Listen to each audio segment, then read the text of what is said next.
Welcome to the first programme in a new series of Real Gardens. As usual, we're going to be working with a varied group of enthusiastic amateurs and watching their progress week by week. But this is not about a quick fix, and although I hope we're going to be sharing their successes, it is about the reality of gardening at home. And there just might be a few failures on the road as well. This week, Anne-Marie Powell is in rainy Stockport, training a young couple to be lumberjacks. I'm not coming back here again. Emma! Do you want a proper pass-through here? Yes, I do. Carol Klein is with a plantaholic, fighting her way through a suburban jungle in Suffolk. And I'm in a vast Norfolk garden, helping a woman with hugely ambitious plans. Appreciate the view.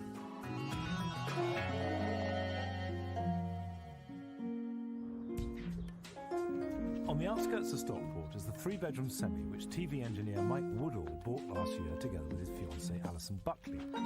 They plan to redesign both the house and garden over the course of this summer. The couple grew up on the same street and have known each other all their lives, but they won't live together until they get married next year. And if you think the place looks a mess, you should have seen the garden before they took it over. It's just a jungle. 6 or 7 foot high in weeds. Grass hadn't been mown for 18 months. It was just a complete mess. We want children, and we want quite a few kids. So the garden's got to be practical for that. Alison's a trained chef, so we'd like lots of vegetables, a nice veg patch. Herbs. And colour. That's my main priority at the moment. I just want plenty of colour, massive colour in my garden, happy garden.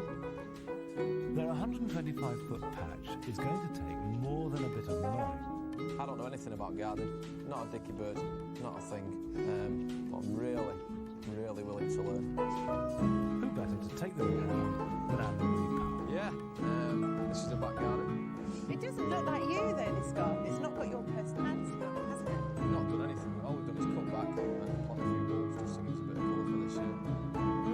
So you don't mind working there? No, we love it. Can't get stuck in, haven't you? Yeah, at the moment you've got this the ubiquitous garden lawn, haven't you, with a path straight down the middle of it, very British. And then you've got these trees, which block this lovely view, actually.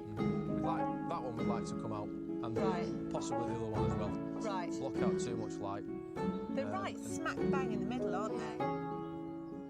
You come round here and you've got a totally different garden here, haven't you? Yeah, as I say, this was just a jungle. I like this bit best, actually. Do you? Yeah. It's a bit tiny. Sense of adventure, isn't there? This area around here used to be a pond. If we walk down, we can probably see. It's all boggy, isn't it, down Yeah. there?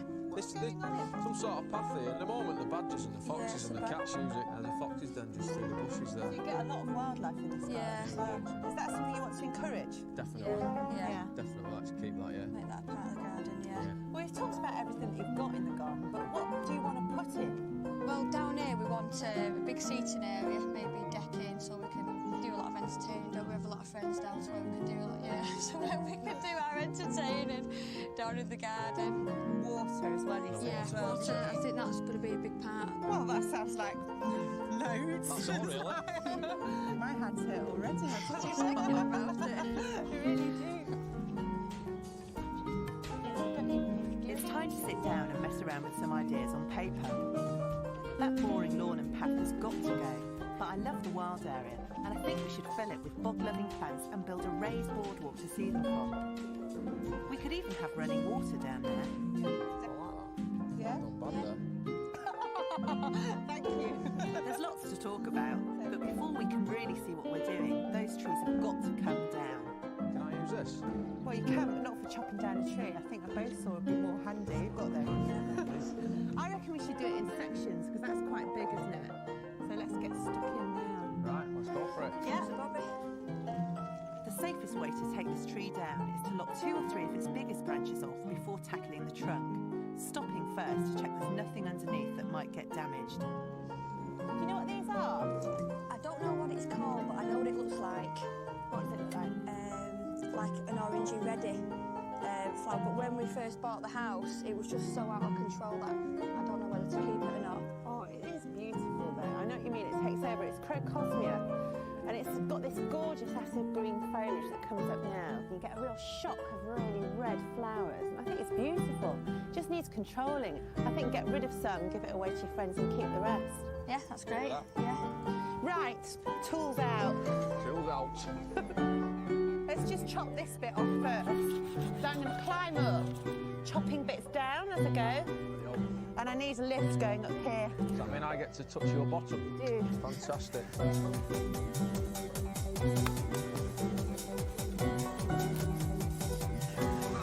This bit. 1, 2, 3. We're wrapping rope around the first big branch to come down so that I don't have to cut it all the way through. With the ropes, we can use our weight to snap it, and we'll have a bit of control over which direction it falls in. See, now what I want to do is I want to tie it. If I have both ends, I've got control of it, whereas with one, you've no control over where it's going. Sure. Yeah, trust me, I'm a satellite engineer. The most important thing with a job like this is safety. I'm taking care to get out of the way of the falling branch. But if you don't fancy doing a job like this yourself, call in a professional. The three of us can pull this down. Are you ready? While I'm at the tree, this pruning saw is ideal because it only needs one hand, which means I can use the other one to hold on.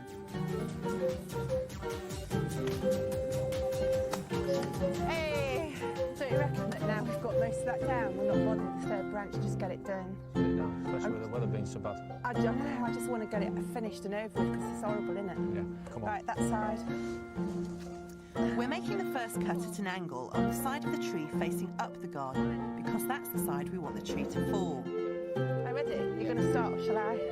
I'm ready. Then we cut downwards to make a wedge, which we'll knock out later to make the tree fall in the right direction.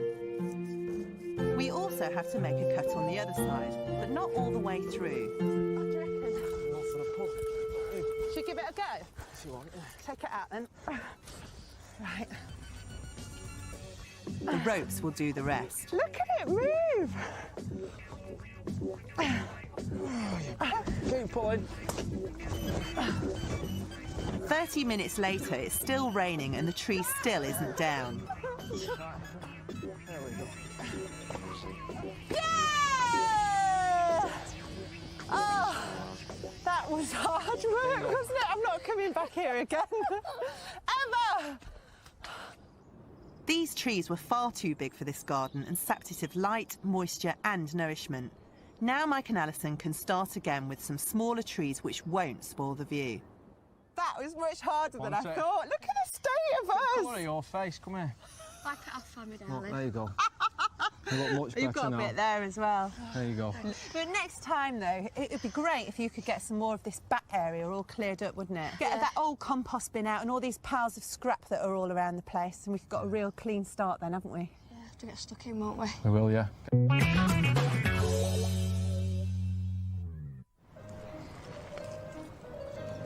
The Jacqueline family are all keen gardeners. They live in an old farmhouse surrounded by an enormous 3-acre garden near the north coast of Norfolk. But it wasn't always like this. 5 years ago, the family were living in London, with a garden barely big enough for a scratch game of cricket.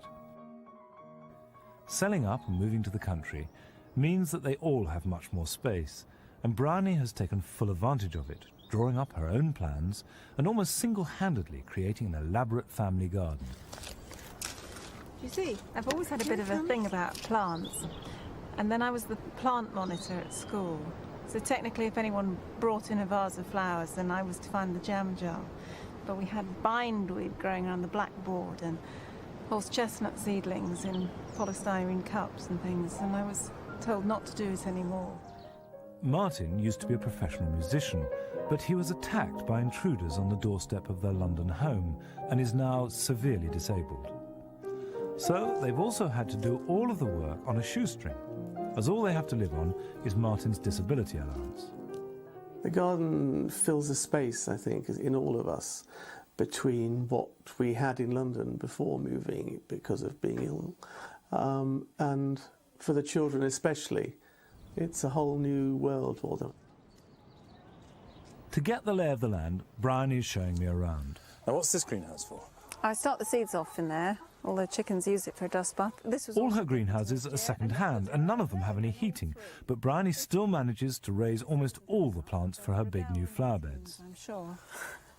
So you've got these beds that you've carved out of the grass. Are you going to keep adding to those?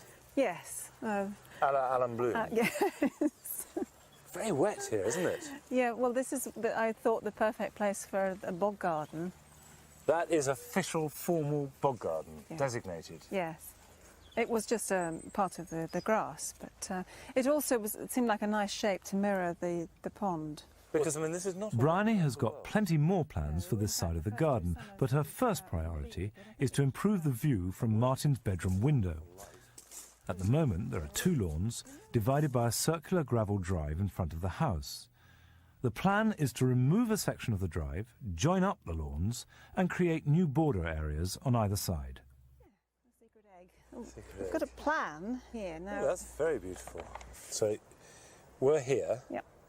Looking that way. Yes. Drive has to go, curbstones have to go, border has to go. And all these shrubs, tree stumps, everything, they've got to come out. Fine. And that gives Martin this fantastic view from his window. So that's his room there? Yep.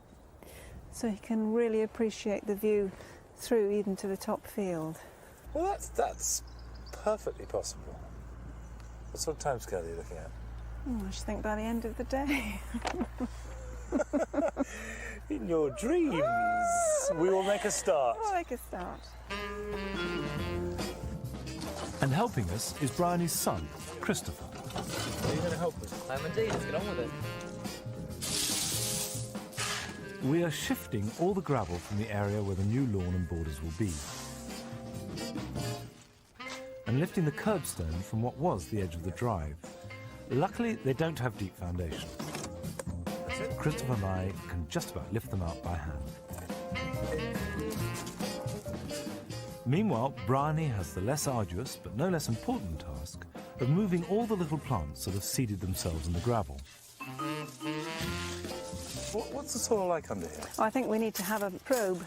Pretty nasty stuff, isn't it? It's not a good colour, is it? No, not a good colour, not a good texture either. See, it's got a layer of hogging. It's a stone and clay compound, and it goes quite hard. You have to break that up and mix it in, and probably add some topsoil or some compost, whatever you've got. Yeah. Come on, Christopher, back to work. Next job is to dig over the soil in one of the new borders so that Bryony can get on with her planting. Now, Monty, I've found a treasure here. Oh, let's have a look. This is a cranberry here, so I want to pot this up. Oh yeah, there it is. There they're coming up. Cranberry cordifolia. Oh look, what I've just uncovered. Can you see it in there? A poor little frog hiding in there, in amongst the cranberry. I've disturbed her, I'm very sorry. That's very impressive. I think it's quite a big one. I don't want to break the roots off. Oh, the ground elder is right in it. Yeah, I think we Do need you know what to I'd do? I'd take it out tease it and out. clean it out. Wash it under a tap. See there, that's the root. And they're whoppers. I mean, it's nicely established, isn't it? But, there you are, look at that. Yeah. That's the enemy. And if you left that in, it would totally swamp it and you'd never get it out. Yeah, sure. That is enough to infest a garden. Ground elder roots will come away easily with a good soaking under the tap, and the best way to get rid of it is to bin it or burn it. Bryony has chosen mushroom compost to work into the new border, as it's cheap and not too rich for her hardy plants which are used to the dry Norfolk soil. I think that if you don't work your soil yourself, you never really understand it at a visceral level. That's one of the reasons I don't like no-dig gardening. Yeah. Because, to me, no-dig gardening is like no-cook cooking, you know? It's half the point of it is to get to know your land, get to know your backyard. Bryony is going to have to finish this job long after I've gone, but at least we made a start on transforming her front garden. We must get this cranberry in today. Right. Well, it's nice and clean, it looks. Yeah, guaranteed. Everyone that comes to the garden, they say, what is that plant? And... Right. Of course, it's perfect for your soil, isn't it? As long as it's got a decent root run and free draining, It'll grow anywhere, I think. But, and, you know, we get these big cabbagey leaves and wonderful sort of miasma of white flowers. Make a big show. OK, happy? Yep. Good. Smells of lily. After the break, Carol Klein is in Suffolk with a woman whose shrubbery is growing out of control, which is more than can be said for her vegetables.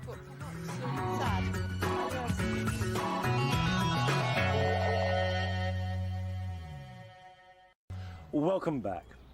Now, cowslips are one of my favourite plants, and if you're lucky enough to have them in the garden, you can increase your stock really easily. Now, we've got a clump there, and that can be divided. But also, if you look there are little seedlings growing, and some more down here that are perfect size for just digging up and potting on. Just dig them up carefully. And there's just one there, and you can see it's got quite a nice root system there. Stick them in a little pot with a bit of John in his compost, and put them in a cool place until the autumn, when you can plant them out, about 9-inch spacing, by which time there'll be nice strong plants and will flower next year. And by doing this, you're getting plants for free, you're increasing your stock of plants, and I don't think there's anything more pleasurable in the whole of gardening than propagating from your own stock. Now, we're off to Felixstowe, where Carol Klein's first real garden of this series is a jungle belonging to a plantaholic. Diana Harold lives alone in the suburbs of Felixstowe. She was married at one time and has 3 children who've long since grown up and left home. 5 years ago, Diana moved to her present home only a few hundred yards from the sea, where a once beautiful garden had become completely overgrown. She's cleared the worst of the undergrowth, but it still constantly threatens to overwhelm her. Diana retired last year after many happy years teaching at a local school, and now she's got much more time to look after her garden, which surrounds the house on all 4 sides. But she still needs help, clearing the undergrowth, sorting out some of the more muddled planting, and finding a home for the scores of plants which she just can't seem to help buying. If I go out for a jar of coffee, I come back with a jar of coffee and a plant. I just can't leave them alone. Unfortunately, the garden isn't quite ready for all of them. That's why they're here, standing, looking lovely, but not in the garden yet. Diana is taking Carol Klein round the garden, and Carol can see straight away that the whole of her woodland area needs a lot of sorting out. This is a jungle. Yes, it is a jungle. If you come past this bay and through here, yeah, I really need a walkway all the way through this shrubbery, because in the summer you just can't get through it. But you're going to have to make some serious choices. I mean, right here you're going to have to decide which is to go, your acanthus or your aucuba. I know which one I want it to be. I have got to keep my acanthus because in the summer you can see from the old dead stems that the flowers come right up and they're beautiful. Yeah, absolutely beautiful. So this... Yeah, I don't like it anyway. Yes, has it all got to go? No, we can just give it a really severe chop. A haircut. And then we can get through. Go on, forge ahead. Lovely. And here, got a wonderful clump of snowflake. Oh, yeah. Yes? Yeah, Leucojum aestivum. I'll take your word for it, but I like to call it snowflake. Yeah, why not? It's really beautiful. Look at all these flowers to come. I know, very pretty. I have got another clump further down the garden that needs moving. So where's this? Diana's got lots of lovely plants, but they've all been left to their own devices for so long that a lot of them need cutting back or lifting and dividing. So we'll make a start with a clump of snowflakes by the bonfire site. A clump of leucojum in question? Yes, yes. They are congested, but they're still flowering quite well. Yes. They'd just be so much better if separated. And this is a jolly good time to do it. Yes. Even though it's flowering? Yeah, I mean, it's a shame because you'll lose the real beauty of the clump, but you've got others, haven't you? Oh, absolutely, yes. And you've got to move these sort of things in the green. Yes. You know, they've got to be in growth. Ah, look at that. I wonder how many are there. Good gracious. Is it all right to take the soil off? Yeah, it's better to take the soil off and expose the individual bulbs. Fantastic fat bulbs. They are. Aren't they beautiful? Yes, that's what happens when you live on a bonfire. We've split up the clump into separate bulbs, Yes, and we're we'll going put to them up replant them on the edge of the woodland. Is the soil going to be as friable and easy here? I think this bit should be all right. Where do you think? Round here first? Yes, and some round the back. Because you've got very sandy, light soil, really, haven't you? Yes. Yeah, you want to make the hole nice and deep. I mean, this plant occurs naturally in the wild, beside rivers and streams. Oh. So it likes quite nice, damp soil, really. They do grow well all over the place. All over the garden they grow beautifully, yes, so we should be okay, as long as I water it in. Water them in and then also retain the moisture with a mulch later on, you know, just mulch them with some good leaf mould or some old compost. Yes. Come on then. Going to have a go?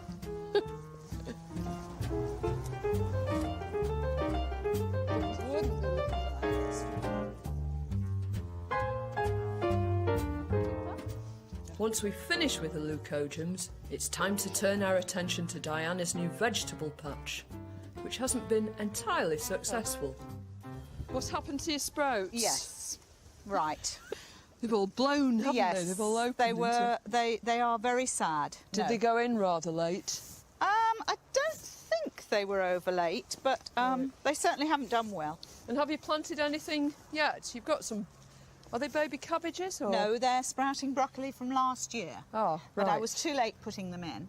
Yes. I was too late putting the leeks in. They're very nice little leeks, very delightful dainty. leeks, yes. Yes, but you wouldn't get more than a gallon of soup out of those, would you? No, I'm afraid not. You're getting a bit behind, really, so how about catching up? I think we'd better. If Diana wants to do better this year, she's got to start sowing now. Let's sow these cabbage seeds then. Can you do the sowing? Yes. Just a pinch of seed into each of these cells. Does it matter how many seeds go into well, each one? 2 or 3. 2 or 3. Yeah, but who's counting? Because what you do is just thin them down to the best seedling, the strongest seedling later. And you have to discard the rest. You push them down first. Oh, sorry, push. Just slightly. And then just a little bit of the same compost over the top of them. Just a pinch. Mm-hmm. And then they need to be watered. If you pour some water into the bottom of that tray, because seeds are always better watered from underneath anyway. And when you see the top of the compost is damp, then we'll just pull it out and drain it off for a minute. Right. And then stand it on a nice, cool, very bright windowsill. Mm-hmm. And the lid? Yeah, plonk the top on, at least until they've germinated. Yeah. And in a few weeks' time, we should be planting these out in the garden. Lovely.